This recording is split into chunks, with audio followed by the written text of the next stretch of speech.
전체 대한민국 경제의 펀더멘탈이 이제 드디어 조정기에 들어왔다고 우리가 좀 받아들일 필요가 있을 것 같아요. 이러한 것들은 결국 계속해서 이 부동산 시장이 하락할 수밖에 없는 하나의 시그널? 이걸로 이해를 해야 되는 건가요? 그러면 상업용 부동산이 살아날 것이냐를 봐야겠죠. 살아나면 이게 일이 안 터질 텐데 뭐 여러분도 아시면 살아날까요?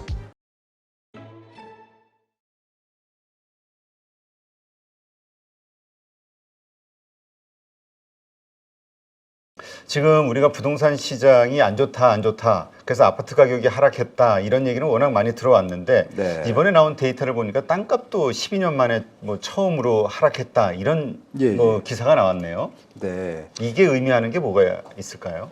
사실 땅값은 사실 웬만하면 계속 오르는데 전체 대한민국 경제의 펀더멘탈이 이제 드디어 조정기에 들어왔다고 우리가 좀 받아들일 필요가 있을 것 같아요. 주택가격은 이미 작년에 겪었고 이 토지 시장의 주택가격 공시지가의 하락은 일단 이미 작년에 벌어진 일이 나오는 거잖아요. 그럼 작년에 땅값이 내려가고 있다는 얘기예요. 근데 기억을 보시면 작년에 땅값 올라간다는 기사가 되게 많았습니다. 도리어.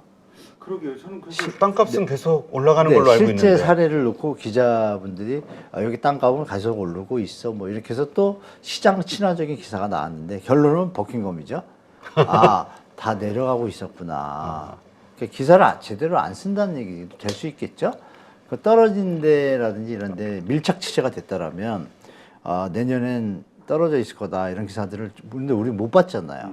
그런 부분을 여러분들이 좀 체크해 보실 필요가 있고 이거는 IMF 때하고 글로벌 금융위 때도 땅값이 좀 내려갔거든요. 그러니까 그만큼의 어떤 시장의 경제 시스템 안에 우리가 지금 나타나지 않은 것들이 이제 작용하고 있는 거죠. 서서히 스며들기 시작했고 이게 이제 여기서 끝날 것이냐? 저는 이제 좀 이어질 거라고 개인적으로 보고 있다. 네, 왜냐하면 지금 1분기에 전국 지가가 0.05% 하락. 뭐 네. 12년 만에 하락 반전된 게 뭐 의미 있다 하지만 수치는 크진 않은 것 같거든요. 0.05니까. 네.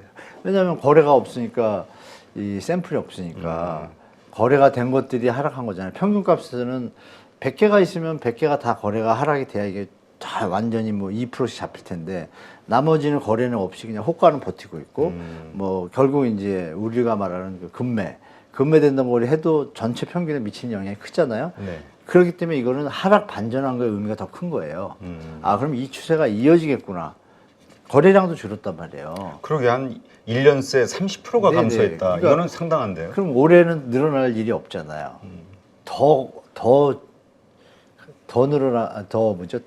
이 거래량이 줄면 이 퍼센테이지가 작더라도 시장은 완전히 그 폭풍 전이라고 볼 수도 있는 거예요. 어느 순간에 패닉 바잉을 하다가 딱 멈추면 주식 하시니까 다 아시잖아요. 쫙 가다 멈춰서 행보면 튀든지 내려가는 둘 중에 하나잖아요. 근데 지금의 분위기는 내려갈 가능성이 높은 그런 분위기잖아요. 그래서 제가 볼 땐 좀 정말로 자산 관리 올 한해는 정말 조심하셔라고 좀 다시 말씀드릴게요.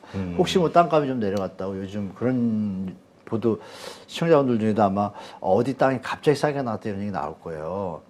그러면 지금 0.05 내려갔는데 거기가 20% 내려갔다. 싸다고 판단하면 착각이라는 얘기죠. 제 말은. 다 이미 20% 내려가야 사는데 여기는 호가로 버티고 안 팔고 있는 거고 팔린 것만 갖다 평균을 내니까 수치가 작게 나왔잖아요. 네. 이 팩트를 정확히 보시라는 말씀드릴게요. 그게 요런 어떤 그 평형점이 깨지는 순간 확 하락할 수 있다. 네, 맞습니다. 깨졌다는 게 너무 큰 의미가 있는 거죠. 그래서 이게 이어지면 여러분들이 좀 마음에 각오 하시고 천천히 토지시장에 접하실 분들은 이제 시작됐으니 확실히 반전되거나 보합되기 전까지는 좀 보류하셨다가 매입 들어가는 게 낫겠죠. 네. 하여튼 이러한 것들은 결국 계속해서 이 부동산 시장이 하락할 수밖에 없는 하나의 시그널? 이걸로 이해를 해야 되는 건가요? 네, 맞습니다. 지금 뭐 전반적으로 지금 거래량도 늘고 있다 그러지만 주택시장도 그렇고 거래량이 지금 또 정체기로 약간 들어가거든요. 네. 그러면 정부가 일단 활성화 정책을 많이 썼잖아요. 썼음에도 불구하고 이 정도 선에서 머무러서 더 치고 올라가지 못한다는 거는 근본적인 문제가 이제 있다라는 것이 증명이 되는 거죠. 우리가 소득 수준이 집값을 감당하지 못하거나 아니면 심리가 좀 심하게 약해졌다거나 물론 조금의 어떤 추가 수요는 있겠지만 아니면 집값이 너무 높아서 지금 이 정부 정책으로 뭐 일시적 반등해가지고 기저효과로 내려갔다 잠깐 올라갔잖아요. 그 값에조차도 사람들이 접근 안 하게 된다라면 다음 시장은 이제 결정적으로 이제 매물이 또 늘어나고 있단 말이에요. 그러니까 여러 가지 요인들이 지금 대표님 말씀 주신 것처럼 이것도 하나의 요인이잖아요. 맞습니다. 맞는데 땅이잖아요. 주택을 어디다 줘요? 땅에다 짓잖아요. 그럼 땅값이 내려간다는 거는 이 전체 주택 가격의 하방 압력으로 큰 베이스가 되는 거죠. 그래서 좀 1, 2년 저는 천천히 시장 관리하셔야 된다고 또 다시 한번 말씀드리겠습니다. 네, 알겠습니다. 우리가 이 부동산의 부동산을 포함해서 전체 자산의 가치가 자꾸 이렇게 어려운 상황으로 몰리고 있는 게 그냥 글로벌 현상인 것 같아요. 네. 여러 번 지난 시간에서도 우리 상업용 미국 맞아요. 상업용 부동산 말씀 나눴지만 저는 오늘 뉴스 보고 깜짝 놀란 게 이게 그냥 20% 공실률 뭐 심한 데는 30% 공실률 이렇게 얘기 들으니까 잘 네. 와닿지가 않는데 네. 지금 샌프란시스코의 아주 유명한 금융지구의 건물 빌딩이 4년 전에 4천억이었는데 지금 800억이 나왔다고 4년 만에 매물이. 네. 매물이. 네. 그러니까 80%가 폭락했다. 네. 이런- 매물 가치로는. 네, 가치로는. 이거 들으니까 진짜 심각하구나. 그건 뭐 저번 시간에 말씀드렸잖아요. 그러게 아니 그래도 그때는 심각하다 못 느끼셨나요? 제가 그때 우리 교수님에 대한 신뢰가 좀 부족했나 봅니다. 죄송합니다. 믿음이. 제가 좀 노력하겠습니다. 근데 우리 시청자 여러분이 판단하시기에 대표님이 말씀 주셨지만 지금 뭐 전문가분들은 다 알고 계세요. 사실 여러분들은 바쁘셔가지고 우리 8.15 이렇게 여기서 잘 정리해 주시니까 저거 하시는데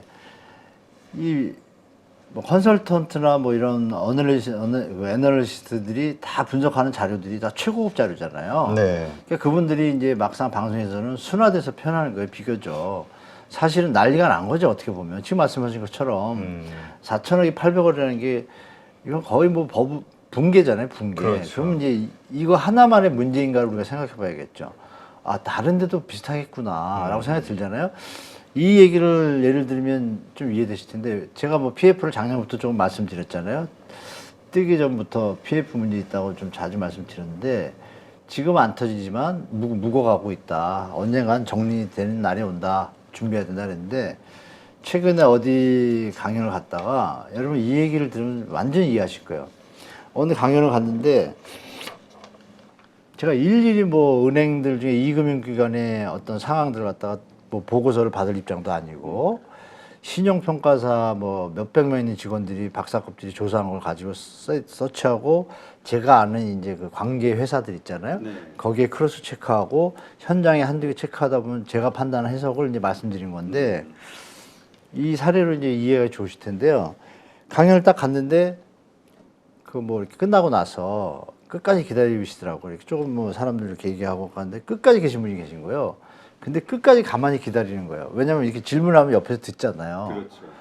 그거 왜 맨 끝에 있는지도 이제 몰랐는데 되게 여유 있게 나는 맨 마지막에 물어볼 거다라고 그런 느낌이 보여요. 이렇게 보면 여기 계시더라고. 그냥 다 가고 딱 그분이 질문하는 거예요. 아유, 말씀하세요. 그러니까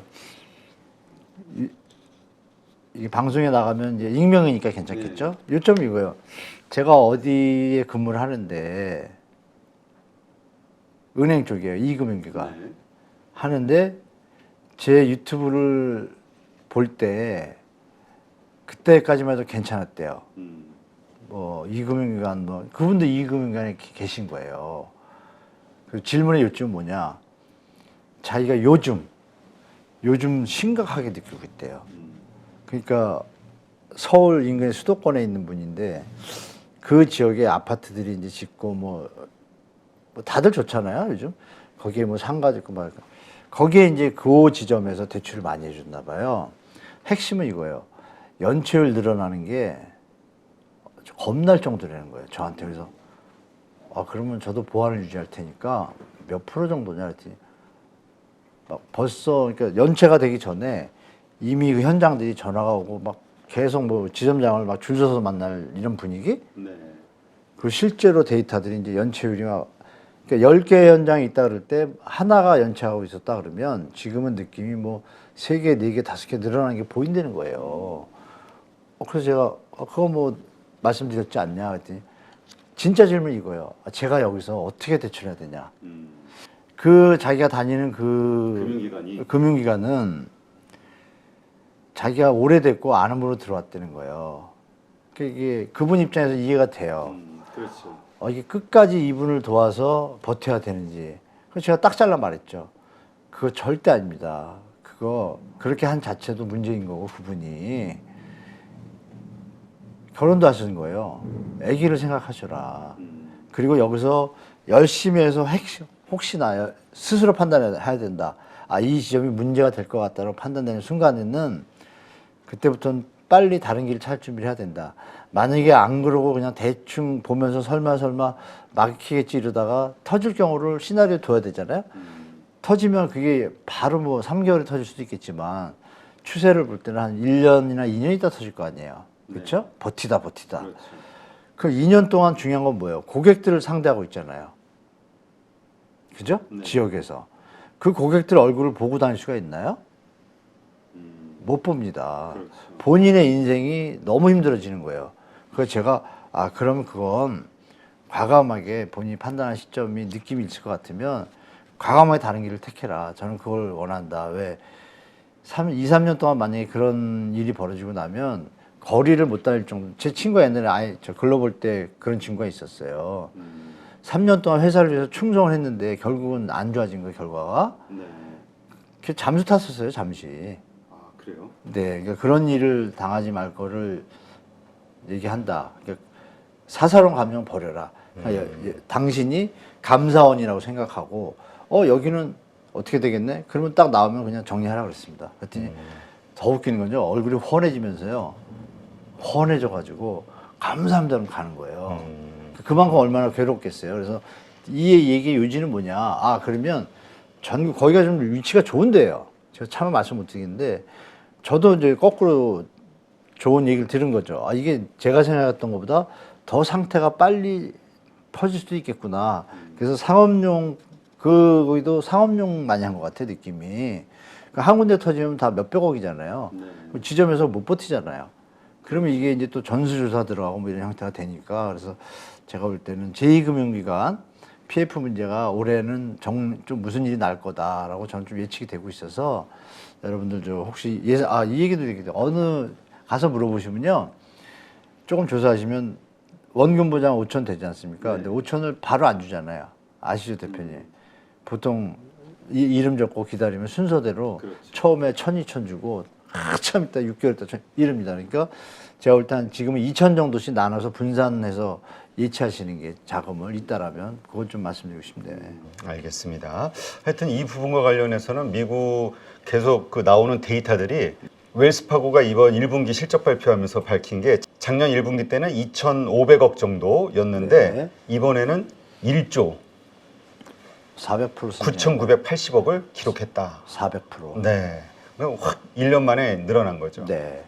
이게 지금 신문 기사로 나온 거 보고 저도 이게 깜짝 놀랐는데 이게 이제 미국만의 문제는 아니겠죠. 이제 말씀하신 대로 한국 부동산 PF의 대부분이 또 상업용 쪽에 대부분은 아니겠지만 상당수가 상업용 쪽이라고 그런 이야기도 있더라고요. 1금융기관은 아니고요. 그 평가서 제가 2개 봤는데 저축은행은 한 50, 60%가 상업용. 네.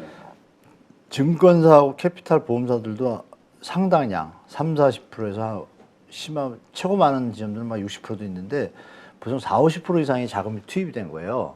그러면 사실 그거는 리스크가 이제 노출되면 바로 손실로 다가오잖아요. 그래서 제가 계속 말씀드린 거예요. 이 금융기관 중에 몇 개는 분명히 정리가 될 거다. 안 될 수가 없다. 왜? 그건 당연하잖아요, 여러분. 소비자들의 예금주들의 예금을 받아서 대출을 했는데 손실이 났으면 자본이 손실 난 거잖아요. 네. 그러면 대출 행위의 어떤 이자나 이런 것들은 장기적인 플랜이고 예금주들이 그 소식을 듣게 되면 어떻게 돼요? 돈 찾아가겠죠. 불안하니까. 찾아가는 이유는 뭐예요? 더 손실이 나면 자기 돈 깨지는 건 맞잖아요. 그렇죠. 특히 이 금융기관은 원금 보장이 안 되는 것도 좀 있단 말입니다. 그러니까 이 금융기관에서 무슨 일이 터질 수밖에 없는 상황이 되는 거죠. 그러면 상업용 부동산이 살아날 것이냐를 봐야겠죠. 살아나면 이게 일이 안 터질 텐데 뭐 여러분도 아시면 살아날까요?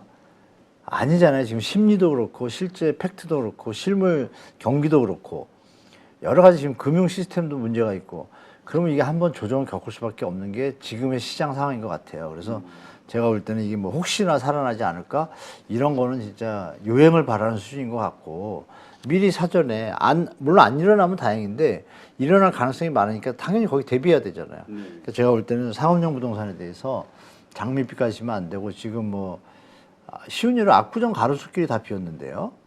압구정이 어떤 동네예요? 그렇죠. 뭐 썩어도 준치라고 부자가 3대를 망해도 뭐 3대를 간다고 압구정인데 3대는커녕 1대도 못 가서 지금 자빠진 건데요. 저희 때 젊을 때 오렌지족이 최고의 적이었잖아요. 그렇죠. 그게 그렇게 최고의 족.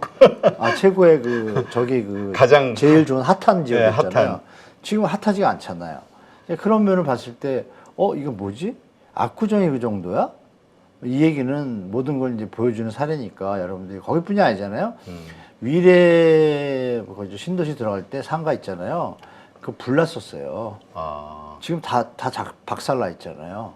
다 비어 있잖아요. 제가 한번 그렇죠. 다음 주에 현장 가서 사진 찍어서 올려드릴게요. 딴 데서 많이 보셨겠지만 저는 제 친구가 거기서 만화 카페를 해요. 그래요. 근데 아이러니한 얘기를 이 얘기 들으면 또 이해가 되실 거야. 잠실 신천역에서 만화 카페를 차려가지고 한 7, 8년 전에 돈을 엄청 번 거예요. 너무 잘 돼가지고. 네. 그래가지고 이제 지금 이런 일 있기 전에 2020 코로나 직전에 돈을 많이 벌었으니까 과감하게 위례로 진입한 거예요. 비싸잖아요. 비싼데. 진입하자마자 좀 이따 코로나 터졌어요. 그래서 여기서 번 돈으로 거기 임대를 메꾸면서 여지껏 버티다가 코로나가 이제 끝났잖아요. 네. 이제 살아날 줄 알았어요. 웬걸? 사람이 하나요?